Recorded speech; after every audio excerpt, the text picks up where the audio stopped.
मैं बहुत परेशान हूँ। मैंने आत्महत्या करने का भी प्रयास करा था। मेरे माता पिता ने फिर मेरे को रोका। मैंने नाक बंद कर ली थी ऐसे, और मैं इतने ख्याल आते रहते हैं कि जिंदगी खत्म हो चुकी है। और मुझे ये भी पता है ये क्यों हो रहा है। डिप्रेशन इतना है कि 3 साल से कुछ हो ही नहीं रहा, कुछ कर ही नहीं पा रहा। मेरी बात, हमारे पूर्व जन्मों का कोई पाप ऐसा है जो आया है, हमें कष्ट दे रहा है। अब हम नाम जप करें और ब्रह्मचर्य से रहें। अगर आप ब्रह्मचर्य से रहोगे ना और नाम जप करोगे, कोई नशा नहीं करोगे, गंदे दृश्य नहीं देखोगे, गंदे बच्चों का संग नहीं करोगे, तो बिना दवा के ठीक हो सकते हो आप। हमारी बात मानोगे?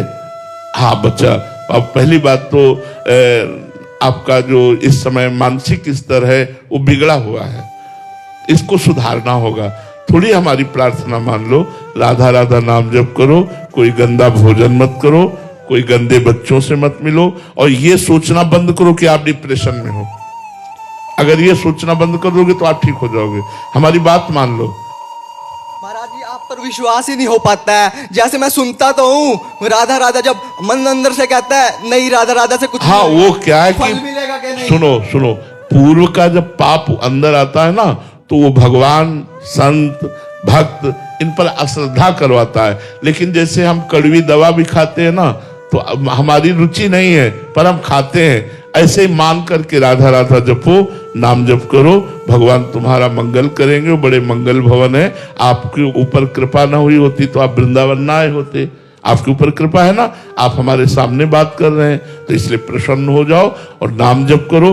कोई गंदा भोजन, गंदे आचरण, गंदा संग, इनका त्याग करो, और नाम जप करते हुए 1 महीना बाद फिर हमसे मिलो आप, ठीक है? बस एक प्रश्न और। हाँ बताओ। भगवान कहाँ से आए? भगवान को किसने बनाया? बच्चा, भगवान स्वयंभू है। स्वयंभू माने स्वयं प्रकट होना। भगवान ने सबको बनाया, भगवान को कौन बनाएगा बच्चा? भगवान स्वयंभू है। स्वयं माने स्वयं प्रकट होना, स्वयं सच्चिदानंद है। जैसे हमारे पिता तो बाबा, पर बाबा, फिर उसके बाद हम बढ़ते चले जाएं तो ब्रह्मा जी, और ब्रह्मा जी कहां से प्रकट हुए? भगवान से। तो भगवान स्वयं प्रकट है। भगवान को किसी ने प्रकट नहीं किया, भगवान को किसी ने नहीं बनाया। भगवान स्वयं प्रकट है, स्वयं अपने आप का निर्माण करके इन रूपों में भगवान विराजमान। सब रूपों में एक हम बहुत श्यामा, वही भगवान बहुत रूपों में विराजमान, ठीक है? देखो, आज हमारे नए समाज के जो बच्चों की दुर्दशा हो रही है, उसका कारण है व्यसन और व्यभिचार। हम इसीलिए बहुत प्रार्थना करते हैं माता पिता से, टीचर से, गुरुजनों से, संत जनों से, कि हमारे समाज को बचा लिया जाए। लाखों बच्चे ऐसे जो हैं, उनको ड्रग्स चाहिए, उनको नशा चाहिए, नहीं मिलता, अपनी माँ को मार रहे हैं, अपने पिता को मार रहे हैं, वो भगवान को गालियां दे रहे हैं, किसी से कोई श्रद्धा नहीं, क्योंकि नए बच्चे हैं। अब ब्रह्मचर्य खो दिया तो अध्यात्म शक्ति रही नहीं, अब विवेक रहा नहीं, तो डिप्रेशन में तो पहुंच जाएंगे। व्यभिचार और व्यसन ये समाज के वो कीड़े हैं जो समाज को नष्ट कर देते हैं। ये मनुष्य जीवन नष्ट करने के लिए मिला है, आनंद के लिए मिला है। अगर हम धर्म से चलें, ब्रह्मचर्य से रहें और भगवान नाम जप करें, दूसरों का उपकार करें, माता पिता के चरण छुएं, माता पिता की आज्ञा में रहें, अभी उत्तम जीवन हो जाए। अभी मनमानी आचरण करने वाले बच्चे, नशाखोर और व्यभिचार करने वाले बच्चे, ये अंत में उनकी ऐसी दशा। ये पहला बच्चा नहीं है, पर भगवान सबकी रक्षा करें, भगवान सबका मंगल करें। हम यही माता पिता और टीचर जो स्कूल में पढ़ाते हैं और संत महापुरुषों से जो समाज में जाकर उपदेश करते हैं, प्रार्थना करते हैं कि हमारी भारत की नई पीढ़ी को बचा लो, जो व्यभिचार और व्यसन में प्रवृत्त होकर पूरे धर्म की धज्जियां उड़ा रहे हैं, इन बच्चों को बचा लो। ये जवान बच्चे हमारे समाज के काम आ जाएंगे। अगर इनकी बुद्धि शुद्ध हो जाएगी तो अपने परिवार को, अपने समाज को ये सुख देने वाले बन जाएंगे, नहीं अपने आप को मिटा देंगे। आज हर नया बच्चा नशा करने पर उतारू है, हर नया बच्चा गंदे आचरण पर उतारू है। मोबाइल, नाना प्रकार के दृश्य देख करके उनमें उन्मत्तता उनकी छा रही है। बहुत से बच्चे ऐसे हैं जो ड्रग्स आदि लेकर अपने आप को बिल्कुल कंट्रोल फ्री कर चुके हैं। जो मनाया सो कर रहे हैं, जो मनाया सो खा रहे हैं, जो मनाया सो बोल रहे हैं, जैसे मनाया वैसे जी रहे हैं। ऐसा जीवन नहीं, बिना अध्यात्म के पशुवत जीवन हो जाता है। महाराज जी बहुत सारे अभी तो महाराज जी कुछ बच्चे आपका प्रवचन सुन के आगे बढ़ने लगे हैं और बाहर निकलना चाहते हैं, बट कॉलेज की हालत महाराज जी ऐसी है जहां हॉस्टल में रहते हैं, स्कूलों में और बाहर समाज की बहुत ऐसी दुर्दशा हो गई है। सोशल मीडिया आदि का जमाना है महाराज जी, जैसे हम देखते हैं वैसी हमारी मान्यताएं बन जाती हैं और वैसा ही हम क्रियान्वित होने के लिए प्रयासरत हो जाते हैं। तो ऐसे में महाराज जी बहुत दुर्दशा है, बहुत दुर्दशा है महाराज जी। मतलब बाहर निकलना अति असंभव सा लगता है कि कैसे नहीं निकल सकता है यदि निकलना चाहे तो। अगर ये हमारी बात मान ले तो 1 महीने में ठीक हो, क्योंकि पाप नष्ट होंगे नाम जप करने से, और संयम से रहे, पवित्र भोजन, अभी शांति प्राप्त हो जाएगी। मन को शांति चाहिए। ये जो दशा है अशांत दशा है। किसी दवा में इतनी ताकत नहीं कि तुम्हें शांति दे सके। दवा तुम्हें बेहोश कर सकती है, दवा तुम्हें नींद में सुला सकती है, 2-10 घंटे के लिए आपको बिल्कुल बेसुध कर सकती, लेकिन शांति नहीं दे सकती। शांति होगी विवेक से, अध्यात्म से, भजन से, सत्मार्ग से। आजकल बच्चों को बैठाल कर अध्यात्म सुनाया ही नहीं जा रहा, नाम जप करवाया ही नहीं जा रहा। बस माता पिता बालक कहीं बुलावें, उधर भरे सोई जतन सिखावें। एक बहुत बड़ा एक रोग आ गया नकारात्मक जो विचारों का, इतना बड़ा। कल भी 1-2 बच्चे आए थे महाराज जी, इतना नेगेटिव सोच है कि मतलब वो पॉजिटिव लेना ही नहीं चाह रहे। मतलब वो शुरुआत कहां से करें, उनको देखो पाप का फल है नकारात्मक सोच और पुण्य का फल है सकारात्मक सोच। सकारात्मक सोच इतनी बढ़ जाती है भजन करने से कि देखो किडनी फेल है, रोज डायलिसिस हो रहा है, कष्ट हो रहा है, लेकिन उसकी कोई परवाह नहीं है। नकारात्मक सोच इतनी बुरी होती है कि वो स्वस्थ है, सब अंग उसके पुष्ट हैं, लेकिन बेकार जीवन है।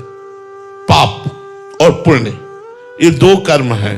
अब पुण्य कर्म करना नहीं चाहता, पाप कर्मों में रत है, तो निगेटिव सोच तो बढ़ेगी ही बढ़ेगी। फिर परिणाम में नकारात्मक सोच में न भगवान को मानेगा, न संत को मानेगा, न शास्त्र को मानेगा, दुर्गति को प्राप्त होता चला जाएगा। ये तो भगवान की बड़ी कृपा है कि आज हमारे भारत की समाज संतवाणी सुन रही है, सत्संग सुन रही है, सुधरना चाहती है।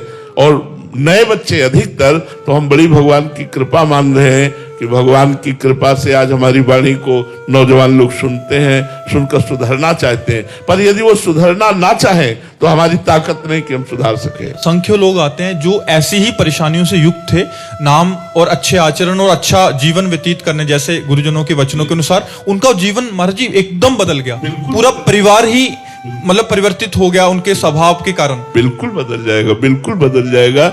इसमें शांति नहीं है।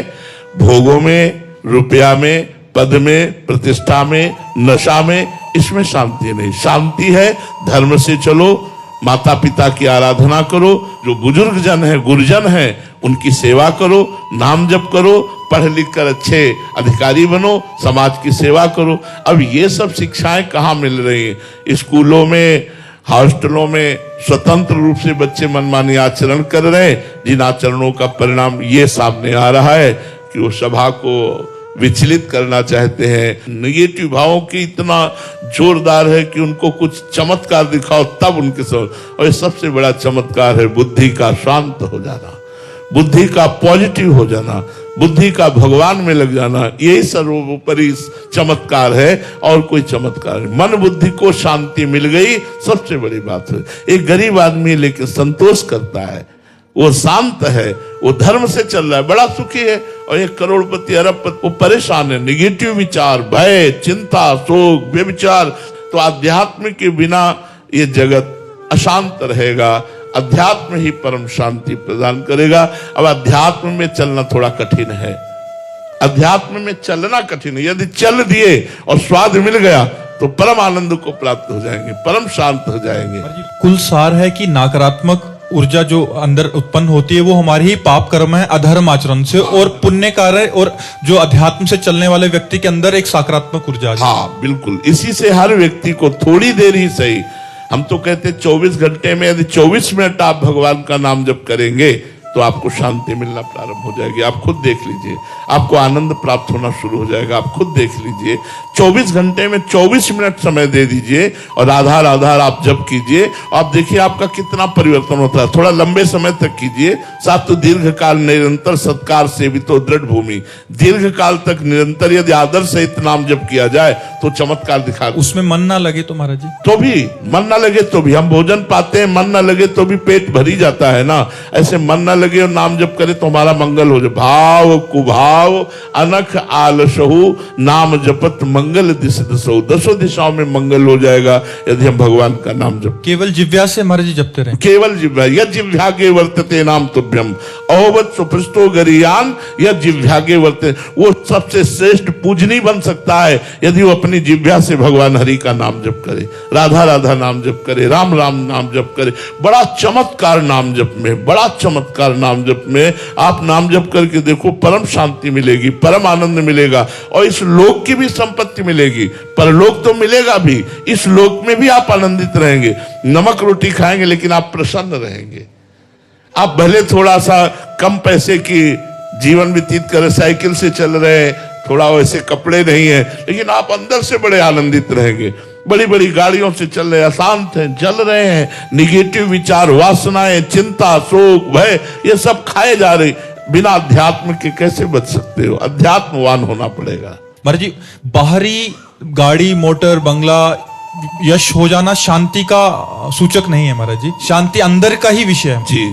और वो बिना परमात्मा से जुड़े नहीं प्राप्त हो सकती, बिना भगवान के जुड़े। तब लग कुशल न जीव को सपने हो मन विश्राम, जब लग भजत न राम को शोक धाम तज काम। जब तक शोकों के धाम कामनाओं का त्याग नहीं हो जाएगा तब तक शांति नहीं मिलेगी। और वो तभी होगा जब आप राम राम राम राम, कृष्ण कृष्ण कृष्ण, हरि हरि आप जप के तो देखो, ये अमोघ औषधि है। जासु नाम भव भेषज हरन घोर त्रिशूल, जिनका नाम तीनों लोकों के समस्त दुखों का नाश करके, त्रिताप का नाश करके, भव समुद्र से पार कर दे, अचूक औषधि भगवान का नाम है। आप जप करके देखो तो भगवान के नाम में पॉजिटिव पावर है। बड़े से बड़े विपत्ति में, बड़े से बड़े दुख में भी आनंद का अनुभव होता है जब भगवान का भरोसा और भगवान का नाम होता है। और नहीं तो बड़ी से बड़ी संपत्ति में, बड़े से बड़े सुख में भी निगेटिव विचार खाए जा रहे हैं। कहीं ऐसा ना हो जाए, कहीं ऐसा ना हो जाए, कहीं ऐसा ना हो जाए। विविध प्रकार की नकारात्मक सोचों का नाश करने के लिए भगवान नाम जपना अत्यंत आवश्यक। इसलिए सब लोग जपो, अपने परिवार को बैठाल कर थोड़ा भक्ति करो, थोड़ा नाम जप करो, थोड़ा बैठकर भगवत कथा कहो, जिससे उनके हृदय पवित्र हो, बच्चों का हृदय पवित्र हो। नहीं आज नकारात्मक सोच और गंदे आचरणों की तरफ वृद्धि होती जा रही। कलयुग है ना, युग धर्म का भी प्रभाव, कलयुग अपना प्रभाव दिखा रहा है, खूब जोर से दिखा रहा है जी। संजीव जी पंजाब से, राधे राधे महाराज जी। महाराज जी आपके चरणों में दंडवत प्रणाम। महाराज जी, इष्ट गुरु और धाम में आसक्ति होना क्या है? अगर नाम जप कम हो रहा है मगर इष्ट गुरु जी धाम और लीला में आसक्ति है तो महाराज जी ऐसे में आसक्ति का तात्पर्य है चित्त का जहां आसक्ति हो उसके चिंतन परायण रहना। अगर धाम का चिंतन हो रहा है, गुरु का चिंतन हो रहा है, इष्ट का चिंतन हो रहा है, नाम का चिंतन हो रहा है, मंत्र का चिंतन हो रहा है, ये एक ही बात है। अगर चिंतन संसार का हो रहा है और आप कह रहे हैं हम इष्ट और गुरु और धाम में आसक्ति हो, नहीं मानी जाएगी। आसक्ति जहां हमारा मन स्थिर हो गया है, शक्ति नहीं रही मन की कि चलायमान हो जाए, उसे आसक्ति कहते हैं। हमारा मन वृंदावन का चिंतन कर रहा है, हमारा मन गुरुदेव की वाणी का, गुरुदेव के रूप का, गुरुदेव की चेष्टाओं का चिंतन कर रहा है, इष्ट के रूप का, इष्ट की लीला का चिंतन कर रहा है। बात एक ही है। नाम जप नहीं चल रहा, इष्ट चिंतन चल रहा है, गुरु चिंतन चल रहा है, धाम चिंतन चल रहा है। बात एक ही, चिंतन होना चाहिए। यदि चिंतन संसार का हो रहा है, चिंतन शरीर का हो रहा है, चिंतन भोगों का हो रहा है और आप कहते हैं हम इष्ट धाम और गुरु में आसक्ति, तो नहीं मानी जाएगी। वो आसक्ति का तात्पर्य होता है उसी का चिंतन होना। जिसमें हमारी आसक्ति है। यदि विषय का चिंतन हो रहा तो विषयों में आसक्ति है, शरीर का चिंतन हो रहा तो शरीर में आसक्ति है, शरीर संबंधी रिश्ते नातेदारों का चिंतन हो रहा तो उसमें आसक्ति है। धाम, इष्ट और गुरु का निरंतर चिंतन होना ही आसक्ति और भजन है। सत्य प्रकाश दुबे जी, गोरखपुर से। राधे राधे महाराज जी। महाराज जी, मैं आत्मा और शरीर के बीच का अंतर समझना चाहता हूं, इसे कैसे अनुभव करूं? अज्ञान हट जाए तो अंतर हट जाए। आत्मा और शरीर के बीच का जो अंतर है वो अज्ञान है, अविद्या। अविद्या परवश हो करके, मैं का विस्मरण हो करके इस शरीराभिमान से हम पुष्ट हो गए कि मैं स्त्री हूं, मैं पुरुष हूं, मैं अमुक हूं, मैं अमुक हूं। ये अविद्या, ये अज्ञान जनित है। जहां श्रद्धावान लभते ज्ञानम तत्परा संहितेन्द्रिय ज्ञानम लब्ध्वा पराम शांति मचिरेणादि गच्छति। जहां आप ज्ञानी महापुरुषों पर श्रद्धा की, सत्य शास्त्रों पर श्रद्धा की, उसका श्रवण मनन किया तो आपको शास्त्रीय ज्ञान प्राप्त हुआ कि इंद्रियों को विषयों से हटाओ, मन को संसार के चिंतन से हटाओ। तो तत्परा संहितेन्द्रिया, वो तत्परायण होकर के अपनी इंद्रियों को संयमित किया, और जो ही इंद्रियों को संयमित किया, भोगों से रहित किया और शास्त्र का मनन, संत सदगुरुदेव के वचनों का मनन, तो उसके अंदर शुद्ध ज्ञान प्रकट हुआ। जो ही शुद्ध ज्ञान प्रकट हुआ, शरीर और आत्मा का ये भेद जो अज्ञान था वो नष्ट हो गया। अब अंदर में सर्वम खलमिदम ब्रह्म ने नानास्ति किंचन, सब कुछ ब्रह्म है ऐसा अनुभव हुआ, और परम शांति मचिरेणादि गच्छति, वो परम शांति को प्राप्त हो जाता है। तो ये अज्ञान ही है भेद, अज्ञान ही है नानात्व, अज्ञान ही है देहाभिमान। ये संतों के सत्संग, शास्त्र, स्वाध्याय और खूब डट के भजन करने से अज्ञान की निवृत्ति हो जाती है, तो ही अपने स्वरूप का बोध हो जाता है। अभी हम लाख बातें बोध की करें, ज्ञान की करें, लेकिन हमारी स्थिति शरीर में ही है। हम शरीर को ही अपना मैं मानते हैं। शरीर के सुख दुख को, शरीर के मान अपमान को, शरीर के लाभ हानि को ही हम अपना लाभ हानि, मान अपमान, दुख सुख मानते हैं। जब अज्ञान निवृत्त हो जाएगा तो कोई प्रभाव नहीं पड़ेगा। मानापमानस तुल्यो, तुल्य निंदात्म संस्तुति। मान अपमान में समान, स्तुति निंदा में समान, लाभ हानि में समान, उसकी सम स्थिति हो जाएगी। ये अज्ञान के कारण ऐसा होता है।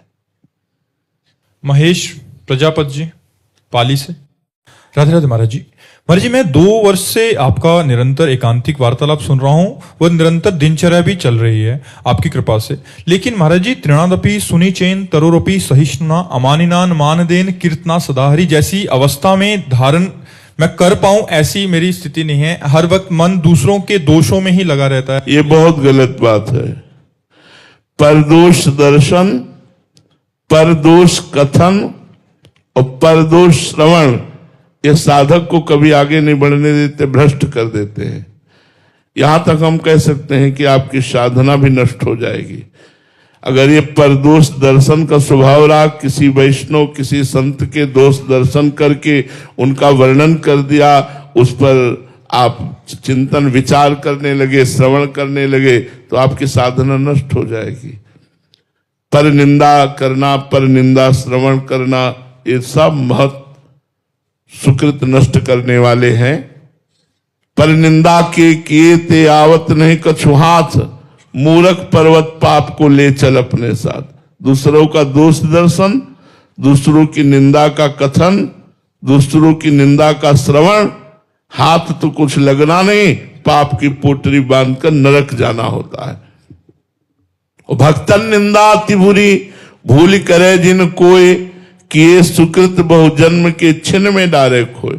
भक्तों की निंदा तो अति बुरी, यदि कहीं भक्तों की निंदा कर दी तो बहुत जन्मों के सुकृत एक क्षण में नष्ट हो जाएंगे और आपका अमंगल हो जाएगा। ये वृत्ति नहीं रहनी चाहिए, इसको हटाइए आप। साधन चाहे कम बने पर दोष दर्शन नहीं होना चाहिए। सब में भगवत भावना करके प्रणाम करो। सब सतोगुण रजोगुण तमोगुण की प्रेरणा से कर्म हो रहे हैं। अंदर में अंतर्यामी परमात्मा बैठा हुआ, उसको देखो, क्रियाओं को मत देखो। सबका परम कारण परमात्मा है, इसलिए उसी को नमस्कार करो। चाहे क्रूर हो, चाहे पापी हो, चाहे दुष्ट हो, चाहे महात्मा हो, सब में एक ही प्रभु विराजमान है। ऐसी भावना से दोष दर्शन का नाश करो। आर्ची बत्रा जी, राधे राधे महाराज जी। गुरुदेव, आपने तो बहुत छोटी अवस्था से ही नाम जप का अभ्यास शुरू कर दिया था, इसलिए आप बीमारी में भी नाम लेते रहते हैं। पर जिसका जप बहुत कम है और जो शरीर के दुख में उलझकर जप भी उतना ना कर पा रहे, पीड़ा वश, वे क्या करें महाराज जी ऐसी स्थिति? आश्रय तो ले सकते हो ना। हे प्रिया प्रीतम, आपके सिवा हमारा कोई नहीं है। हे प्रभु, मैं आपकी शरण में हूं। थोड़ी थोड़ी देर में बोलते रहो, हे नाथ मैं आपकी शरण में हूं। हे हरि मैं आपकी शरण में हूं। हे कृष्ण मैं आपकी शरण में हूं। हे श्यामाजू मैं आपकी शरण। आप देखो, आपका भजन बढ़ने लगेगा, शरणागति पुष्ट होने लगेगी। ये जरूरी आपकी वृत्ति होनी चाहिए कि हमें प्रभु से जुड़ना है, हमें प्रभु के होना है। ये अंदर की भूख हो और जबान से आप बोलते रहो, हे नाथ मैं आपकी शरण में हूं, तो आप देखना आपका भजन बढ़ने लगेगा, आपकी वृत्ति बढ़ने लगेगी। और ये पक्की बात है कि जितना लंबा अभ्यास होता है उतना ही अभ्यास पुष्ट होता है।